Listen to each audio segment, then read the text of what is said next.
Tanya? Good. When did you get town? We're live in Wednesday night. Oh, it's on the placeholder.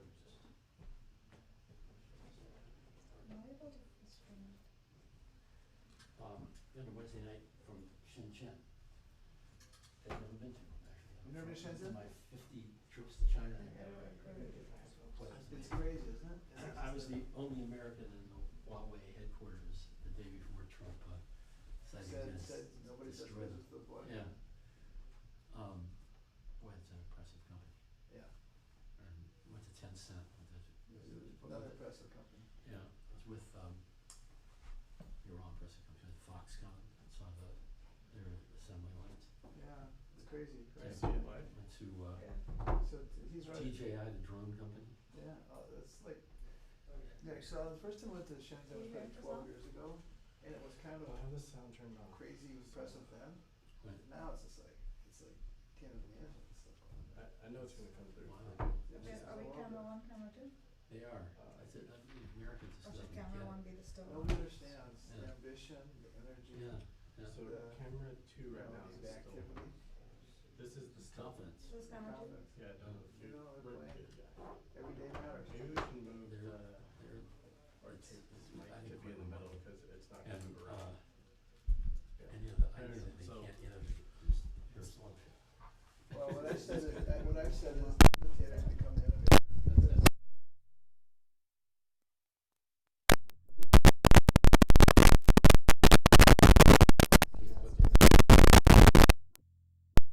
Alright. You know, we get great video. Where's the Welcome to Zoom. where's the Enter music? your Just name, do it, or- followed by pound.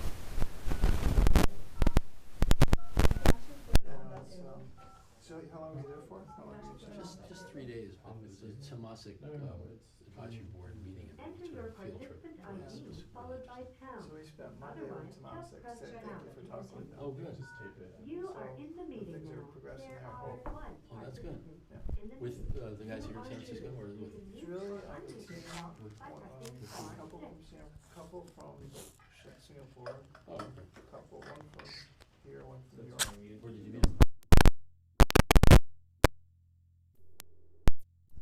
That's good. Oh, good. Me too. It was big for us. Yeah, it would be. They don't do small tickets either. What I love about them, they They don't feel right now in that window, that was the sell.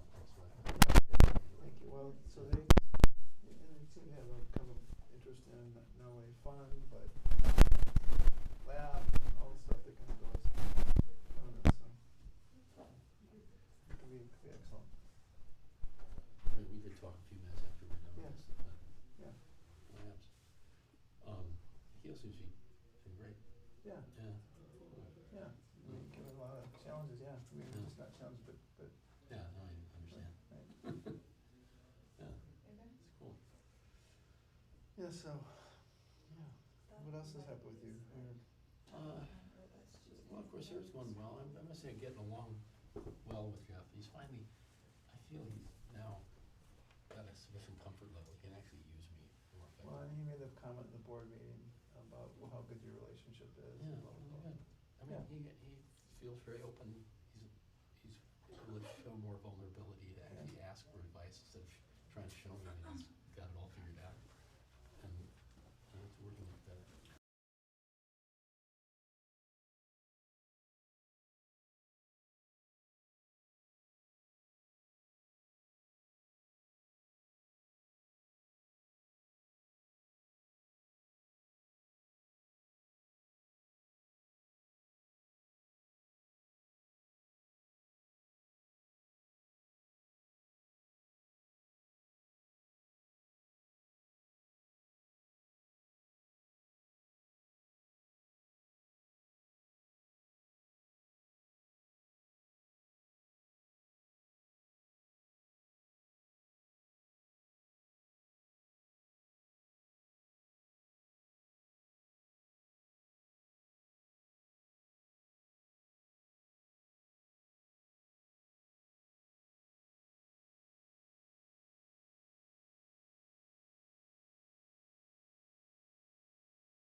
Do a sound check on both of us.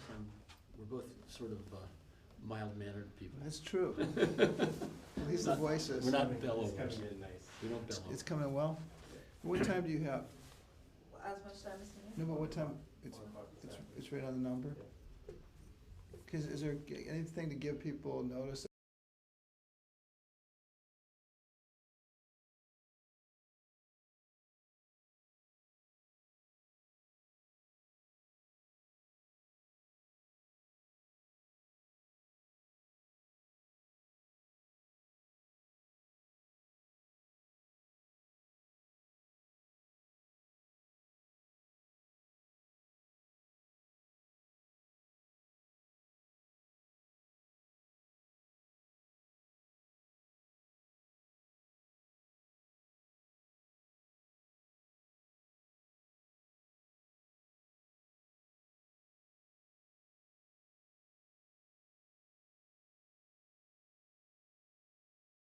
Okay. You are unmuted.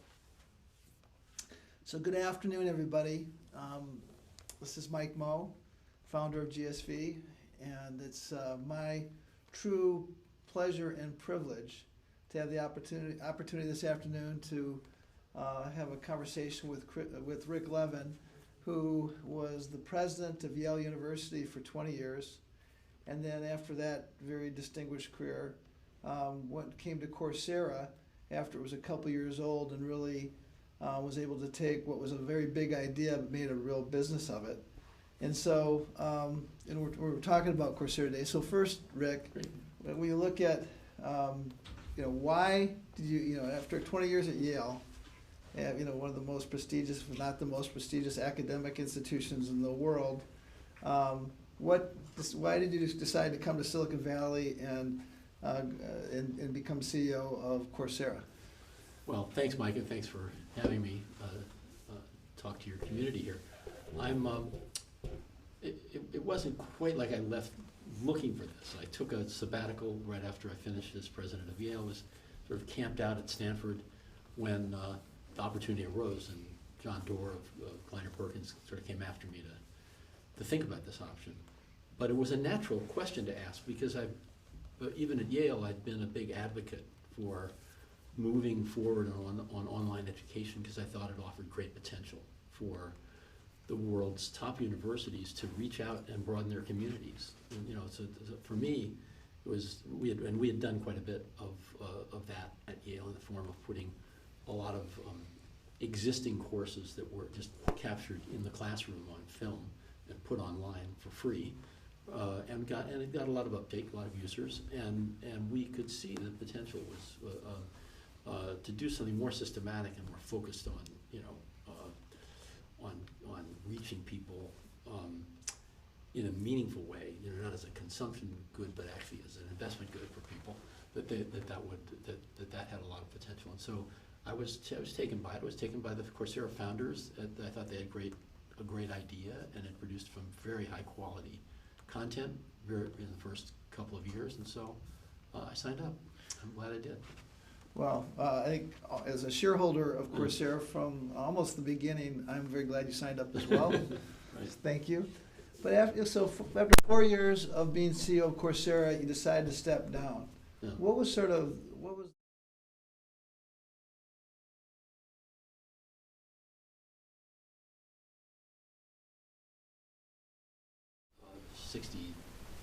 almost 67 years old when I started.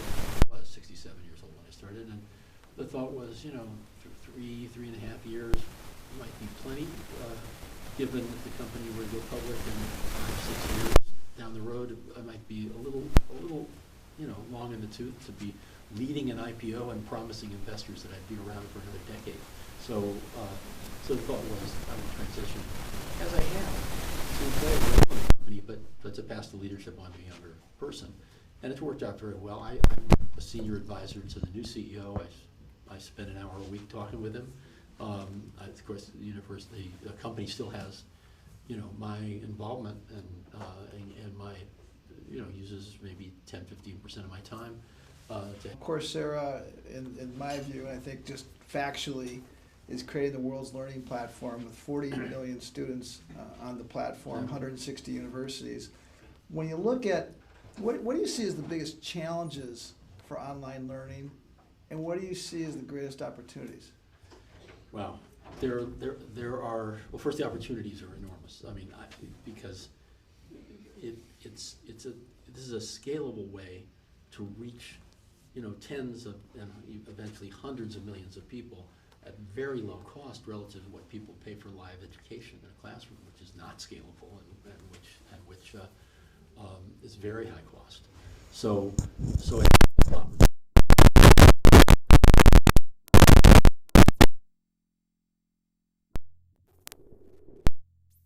think about entering university all the way through to their first job, moving up the ladder in their job, all the way through to giving them opportunities to continue to learn and grow after they retire.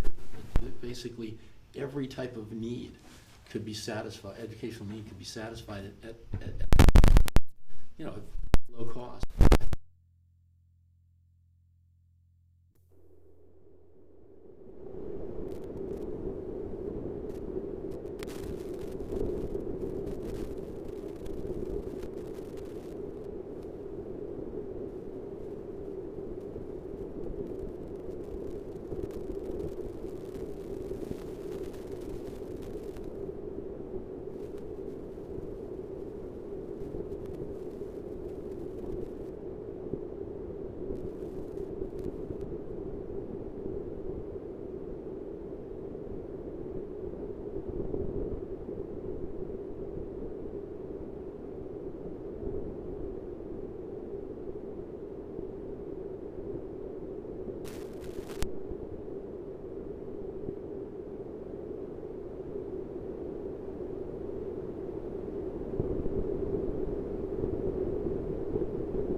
jobs and.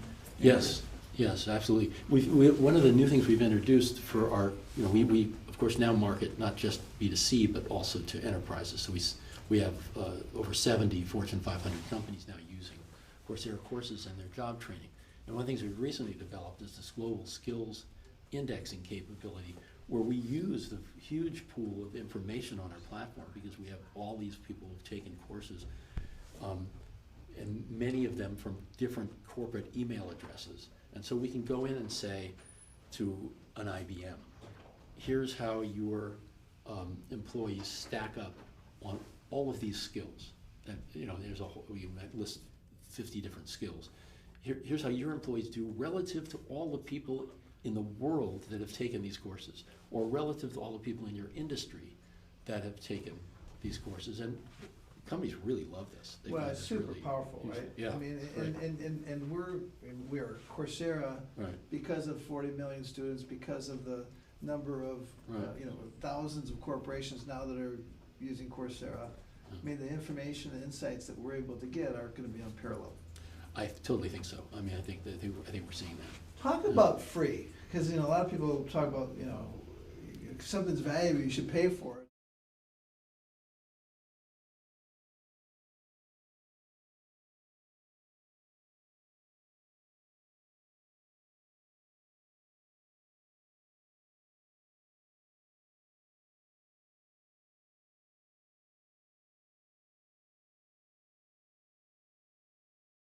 Everything was free. When I got in, the consequence was we had already, a couple hundred courses on the platform and virtually no revenue, because all we were charging for was a piece of paper, a version of which you could also get by taking the course for free. So it wasn't so part of the initial job was to actually create something valuable behind the paywall, so that there'd be incentive for people to become paid users.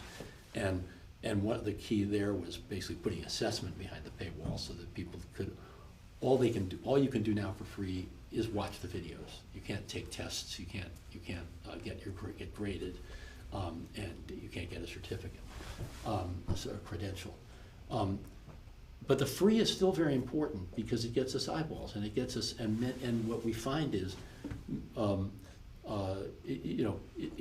it helps the virality of the platform. It helps people, word of mouth spreads, and many free users, they may take a number of courses for free, and then decide to commit to something, and maybe even commit to a degree program from having never paid for a course before.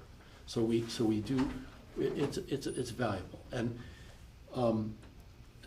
another thing it provides us with is, by having this large base of users, is when we went into the more highly valued business of offering online degrees, we have an inherent advantage in that field, because our customer acquisition cost is so much lower than other people. With 40 million email addresses, we don't have to buy targeted Facebook ads at an expensive price. We can just mail. I mean, we've done the great majority of our marketing and recruitment of degree students through this unpaid channel, just sending emails to our user base. Which really is part of the secret sauce of how, in terms of a model, Right. it's so difficult to compete against.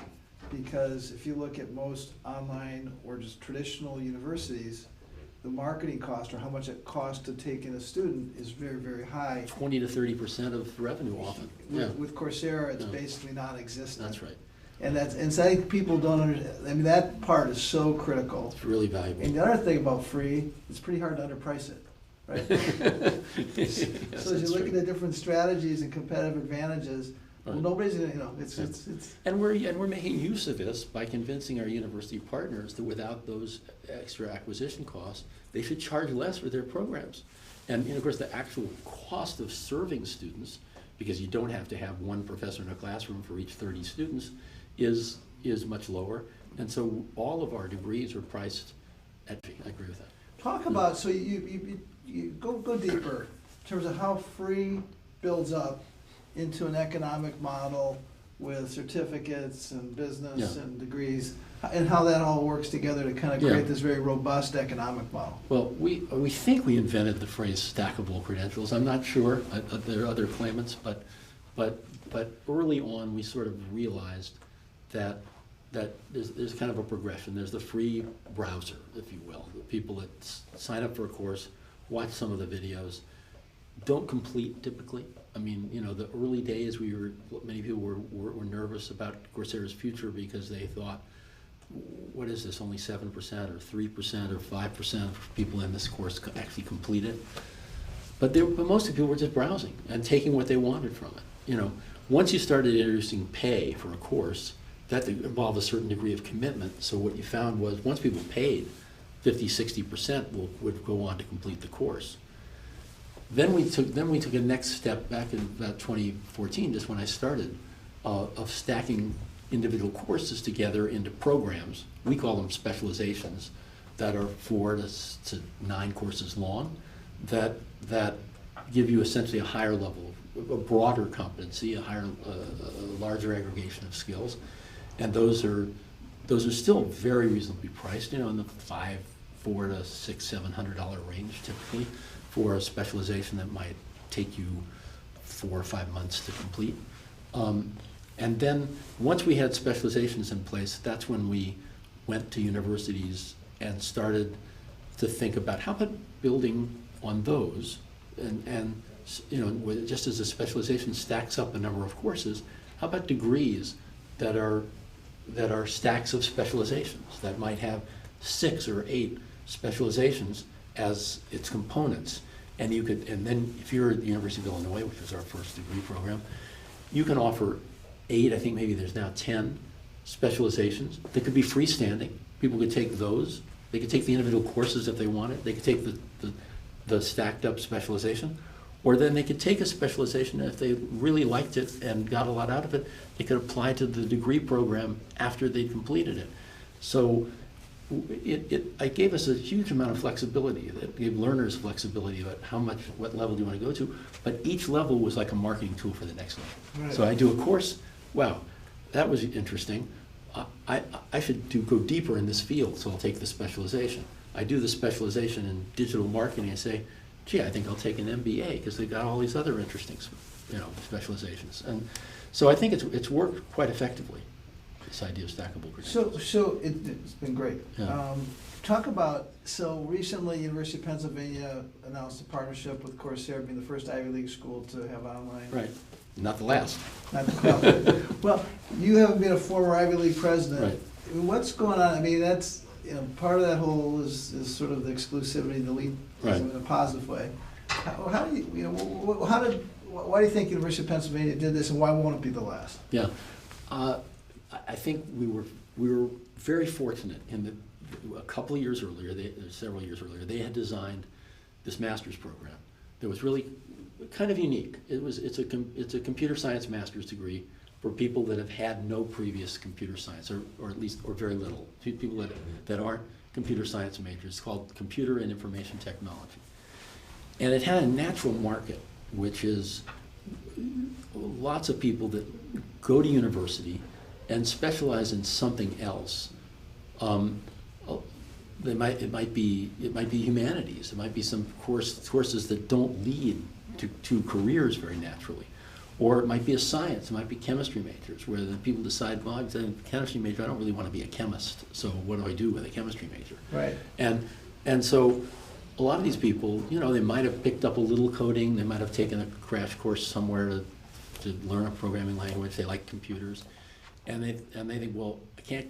How do I go on in that field? This is a perfect entree because it assumes no prerequisites and it takes you through to a level where you can get employed as someone who knows some computer science. And so it had a natural appeal, a kind of broad-based appeal. And of course, the on-campus program was more popular than they anticipated. And they only had, and of course, compared to an online program, an inefficient way to teach this, because computer science in particular is probably it's probably the field that's the easiest to teach without live interaction. And so they got bold and decided this is the ideal candidate for our first, step into the online degree. They didn't have a franchise to defend. It was a new program. It was kind of an experiment. It was not the MBA at Wharton. They're not going to take that one online anytime soon because that's a really high value franchise. But from their sense, it was a good strategic play. I've been trying to convince my colleagues at Yale to do something similar in a couple of ideas I have about fields that are also not well-established fields and where you don't have a lot of reputation to potentially put at risk by offering a lower-priced alternative to the live version. So Coursera for Business Yep. was a new initiative that you launched and brought in Nikhil Sinha, who's now the Working CEO for of you. GSV Labs and Right. part of the GSV team. Right. Talk about how that came about, and obviously your Rolodex from Yale was enormous in terms of CEOs. So Right. how did that come to be, and talk about some of the momentum that's in that business today? Well, I have to say, the Coursera for Enterprise, the germination of it was starting just as I got there. Not from top down, but more from in the trenches. We had a business development team led by Julia Stiglitz, who now also works for GSV Accelerate. That's the training ground for GSV, it's Coursera. Exactly. And some of the members of her team, just the idea was, go around and get companies to know about us. We weren't yet thinking we would open up a corporate training, line of business. But we wanted, at that point, we were going to companies seeking their endorsement. Have your chief learning officer take a look at these courses and see if, will you give us a quote? Will you say that you like this material, it's useful? Or would you be willing to say that it's something you would hire to, that people with this certification would be useful? Or would you sponsor a project in a course that might use some of your internal tools and kind of good marketing play for you? So we were doing some business development with companies, and as we did that, we started to realize they might have internal training needs, and then we looked at our database and discovered 55,000 people with Amazon.com email addresses had signed up for Coursera courses, or 30,000 from Microsoft, or big numbers. Were actually using our courses already, and that was around the end of 2015, and we were at that moment thinking, okay, we've done courses, we've done specializations. What are going to be the big initiatives for the next 3 years? And it was at that moment, sort of second half of 2015, that we decided the best candidates are two. One is a channel extension going from B2C to B2B and offering corporate training. And the other was a product extension up to degrees, from specializations to degrees. So we made those decisions pretty much simultaneously in the last half of 2015, and then launched the efforts more full scale the next year. And they've both done remarkably well. Yeah. So talk about the geographical reach of Coursera. I mean, it's interesting because I can't think of many businesses started in Silicon Valley that have kind of got the geographic coverage, if you will, as quickly as Coursera. Global from day one. That is the astonishing thing. So different from most Silicon Valley companies. The initial courses by Andrew Ng and Daphne Kohler, already had more than 50% of the users from overseas. And today, it's something like 78% of the user base. I might be right date on the number. I think that's still right. 78% of the users are international, and more than half of the payers are international. So that's quite different and quite remarkable, and particularly since the bulk of our content is in English. Now, we do have pretty extensive Spanish language content now to reach Latin America, and some of our Latin American partners have done a great job in producing content for that market, and to a lesser extent, Chinese and a certain amount of French and Russian content. But and that will grow. I think it will certainly expand our market to have more high quality content coming from in other languages. And you were a pioneer in China at Yale. Right. In fact, in China, you were kind of like, it was like Elvis and then you're above Elvis. It's just, Quite. it's the level of enthusiasm about you and sort of your status is pretty remarkable in China. What's your view on both the future of China as it relates to education, but also Coursera's opportunity there? Yeah. And challenges. China's having, of course, an explosion in the edtech sector. I mean, there are many, many companies, nearly all of them focused on early childhood through secondary school. I mean, only a small handful focused on higher ed. So it's clear there's latent opportunity to in China. Right now, though, it's really focused on everything's focused on getting your children into the best university you can. So that many companies doing different versions of how to prepare young people for the competitive examinations to get you into university. Much bigger. Well, you know this better than I, but a much bigger market, way bigger than what's happening in the U.S. in terms of dollar revenue and numbers of people involved. It's been a little tricky for Coursera in China so far because we without a Chinese partner, you can't get inside the firewall and have really seamless absence of latency in the transmission of your content. So we're not. It's the platform's somewhat awkward to use and slow in China. But and still we have a couple million users. A couple million users, yeah. and 5 of the 6 top universities. Yeah, but they're not.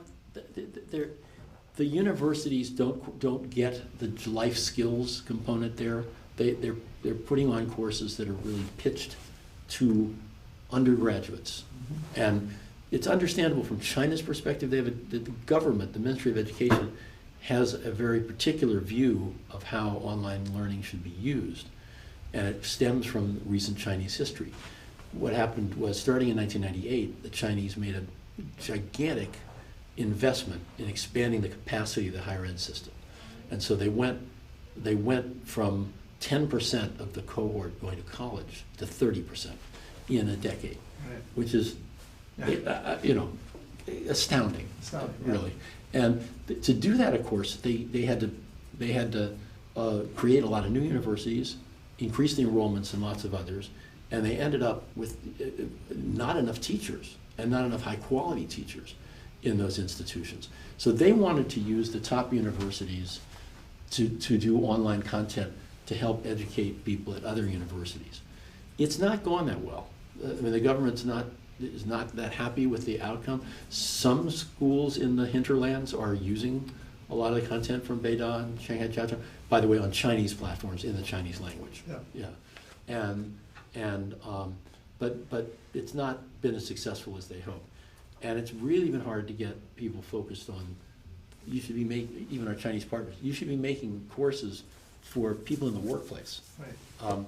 So far, it hasn't quite gelled. It will at some point. And I think the opportunity to do corporate training in China is substantial. And I'm pretty confident that if we, at some point when we decide to focus on it at Coursera, that we will have a lot of opportunities, because we're still acknowledged and recognized in China as having the best content, because we have the best global universities.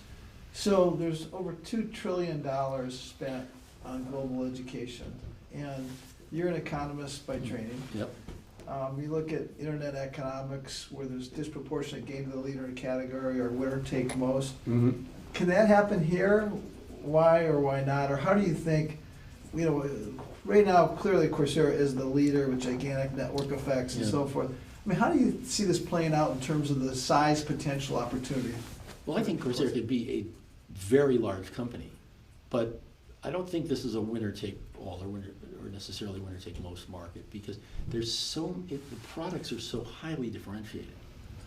So it's not, you think about the things that are winner-take-all or winner-take-most, it's a standardized product. I mean, Facebook is the same for everybody around the world. I mean, the platform, it's one platform, one kind of interface, and people create their own, if you will, content on those, in the social media platforms and so forth. So it's not.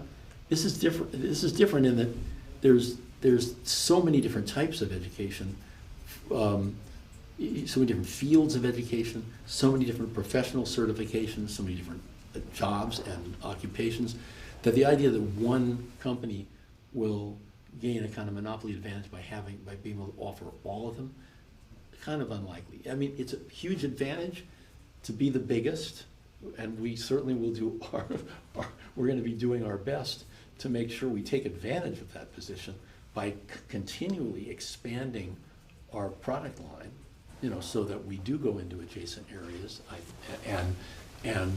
But covering the whole space is tricky, I think. And that $2 trillion, of course, includes K through 12 and early childhood and everything else. And the question is, will we really have the capacity to go there? I mean, I think for the medium term, I would say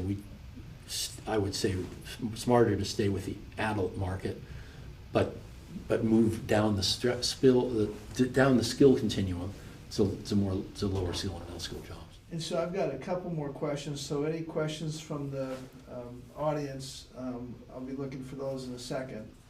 But first, talk about AI, how it's going to disrupt jobs, and then contrast that with this concept of lifelong learning, and even one of the programs on Coursera, which is learning how to learn. Right. So how do you see that kind of tension, if you will, of technology replacing jobs, how learning is going to help basically create skills for new jobs, and some of the things like learning how to learn, which is sort of a reality for this lifelong learning? Well, you're one of the most effective spokesmen on this topic that I've heard, but What'd you say? You are one of the most effective. But I must say, I think we're in agreement on most of this. That first of all, the new technologies related to AI are going to transform more jobs than they actually destroy. They will destroy some jobs, but most of the estimates are in the neighborhood of, maybe 15% of jobs get totally destroyed, but 60 or 70% of jobs get changed. Just like the introduction of the personal computer changed many jobs and destroyed some, but didn't destroy that many. So it's more a question of how are we going to educate people in the skills that are needed in the transformed set of jobs that are available. And by the way, some jobs are transformed so that they're more dependent on automation, and that may actually downskill the job in some ways. In some cases, it will upskill the job because you have to have an intelligent interaction with the machines. And then there's an entire set of jobs that are high-skill jobs that are created in the sector that's producing the AI-enabled devices.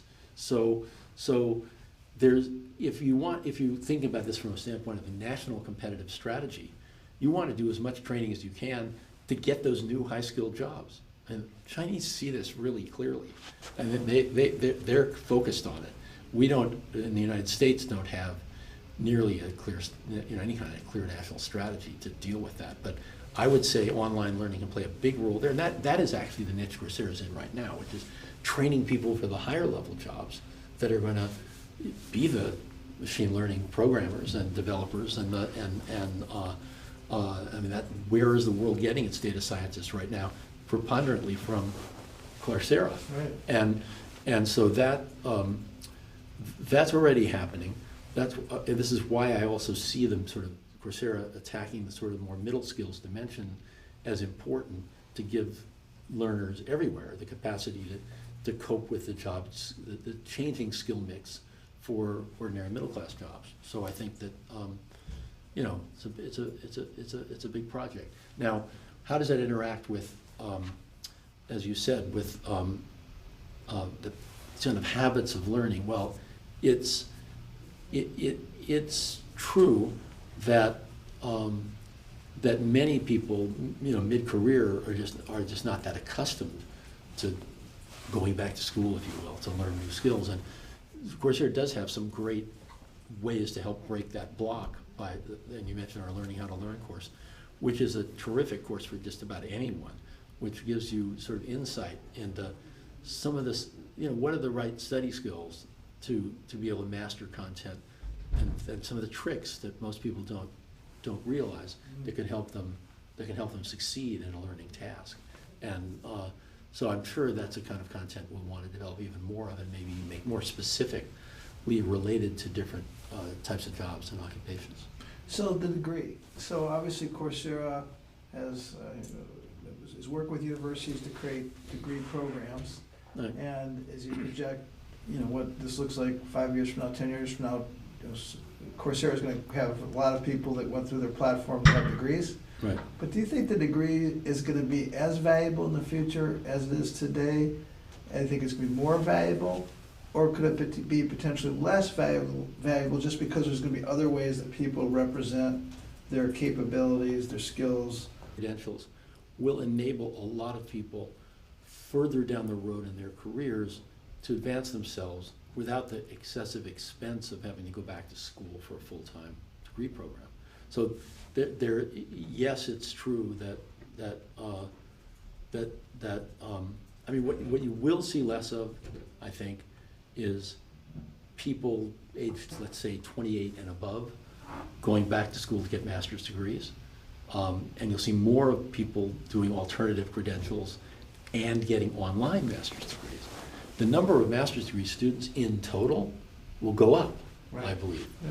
The number of people getting online credentials credentials of less than a degree has already gone up tremendously and will go up even more dramatically in the future. So there'll just be a lot more ways to get yourself certified to advance your career. I think it's all complementary. I don't really see, the university sector suffering by this particularly. I agree. Yeah. Also, just the average age of a Coursera student is 35 years old. Yeah. So it's, it Yeah. really is this. Well, this is when I say, when I started out, we talked about what I'm most disappointed in. It's getting universities to actually get their arms around that idea that their job is not just teaching 18 to 22-year-olds undergraduate courses and 22 to 30-year-olds master's and PhD courses, but they can educate people throughout their lifetime, which means the market is like vastly larger. And Significantly yeah, larger. yeah. And you're right. Yeah. Today, 75% of all students in universities are, quote, non-traditional. Right. Not 18 to 24 years old, not, working, Right. all these, Right. different aspects. And yet universities are set up for 18 to 22-year-olds classes Absolutely. during the day, marching band, football team, dormitory, all relevant for, over half of their audience. Right. Do we have questions? So, I'm sure we do. No, great. So, one is, I'll ask this to you. Well, one question is, what is the Coursera's biggest challenge going forward, in your view? Well, I talked about a couple of challenges, but I think, I think if I had to weigh all of the challenges, I still think getting the product to be better and better is the biggest challenge. I mean, just figuring out clever and creative ways to make the online learning experience as rich and as helpful to students as it possibly can be. I mean, already online learning has certain superior dimensions. For example, just the rewind button is helpful because if you're sitting in a lecture, Yeah. you get confused, you're lost for an hour. But the rewind button does allow you to go back and play it over if you're confused. But we're starting to use AI to help give learners hints as they progress through courses. When we now have enough data to be able to tell people in some of our more popular courses, we're seeing a pattern here. You're in trouble for the next assessment because people whose pattern looks like yours up to now, some large percentage actually fail this next assessment. Here's what you need to do to prepare yourself. go back and look at this video segment. So we're actually doing that now in a handful of courses, trying to use the data to make that work. I mean, more things like that that really aid the learner's journey, I think, where people come away from the experience thinking, you know, I couldn't have mastered this content without Coursera's help. Yeah. You know, I think it's a huge technical challenge for Coursera to solve that, but I think it's immensely valuable and will make our consumers far more loyal. So, this is a question that, because you're a sophisticated financial person, I'm gonna ask it, and you don't have to answer it, and I might jump in. It says, please discuss how you value Coursera, especially from the last round to this one. Do you have any comments on that? Well, the metrics have all kept pace. That is, so I mean, you may be better at that, but you know, when we the last round was $750 pre-money. This one is about $1.5 billion pre-money. Right. So it more or less doubled. The revenue is actually about tripled in that Right. time. So there's a start. Well, what I'd say is exactly that. Yeah. I mean, it's been basically, the valuation actually isn't quite gone as fast as the revenue has grown. Yeah. Which over time, you know, how the business does and how the value grows Right. will be highly correlated. Yeah. I'd say also when you look at comparables in the marketplace, institutional investors understand how important education is in the knowledge economy. And you've seen companies like Pluralsight, Right. which is focused on technology training, and by the way, with a linear model, not a network effect model, that's being valued over 18 times sales. Chegg, which is providing student resources in an online way, is valued at about 14 times sales. So if Coursera has had the same value metrics applied to it, the valuation would actually be quite a bit higher than the round that was just completed. Yeah. So anyway, I think ultimately, it's gonna be the growth that drives the value, but I think we're well positioned. Oh, absolutely. I think that you know, the company, even at 10 times revenue, you know, 3 years from now, people are gonna have done really well. Yeah. Investors. Exactly. Well, with that, I can't thank you enough. It was a fun conversation. Hopefully, our audience got to learn more about the insights into both Coursera and the education market from somebody who knows it better than anybody. And we just greatly appreciate your being part of this today. Thank you. Thanks, Mike. Okay, thank you. All right. Okay. Goodbye. All right, good. Awesome.